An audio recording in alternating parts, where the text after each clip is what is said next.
kebanyakannya ada fighter-fighter yang mungkin bakat terpendam. Bila ada event-event macam ni lebih bagus untuk pendedahan. Okey, Pok Su daripada Evo Gym, mungkin boleh share sikit apa yang Pok Su buat hari ni di Genting Highland?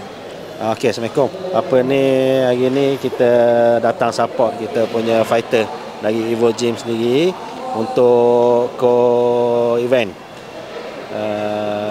Abdul Halim yang akan lawan dengan K5. Okey, jadi kita punya tim ada malam ni kat sini untuk beri sokongan pada kita punya fighter. So, kalau kita tengok ini Mega Fight Night pertama kali buat dekat Genting Highland. Macam mana Pok Su tengok perkembangan event sukan combat di Pahang sendiri? Okey, untuk negeri Pahang sendiri, pada pendapat saya memang sukan combat sport ni memang tengah membangun dan sangat memberangsangkan.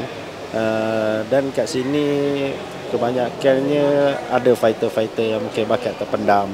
Bila ada event-event macam ni lebih bagus untuk pendedahan kepada fighter-fighter muda, fighter-fighter luar untuk pelancongan negeri Pahang tu sendiri.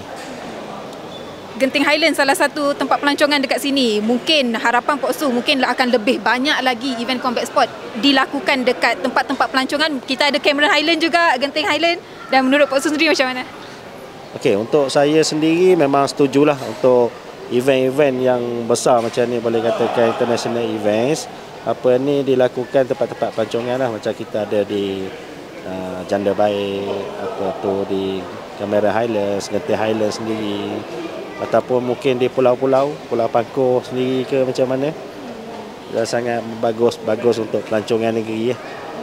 Dan saya ada interview juga beberapa orang sebelum ni, mereka cakap ni adalah pengalaman yang luar biasa. Tempat yang sejuk, datang tengok fight, pakai baju sejuk masing-masing. Dan Pok Su sendiri macam mana sebagai orang negeri Pahang? Okey, memang satu kelainan yang luar biasa lah. Saya sendiri pun first lah tengok fight events macam Muay Thai, boxing dalam keadaan yang telinga tu keras lah, sejuk. Okey, dia 17 darjah Celsius sekarang di Genting Highland. Memang satu mencabar. Saya rasa cabaran paling besar sekali mungkin untuk fighter lah, untuk dia fight dalam keadaan nahan kesejukan dengan tak berbaju macam tu. Bagi saya ni satu pengalaman yang berharga untuk fighter tu sendiri dan kita selaku peminat combat sport tu sendiri. Okay. Last Pok Su, untuk anak buah kejap lagi akan fight.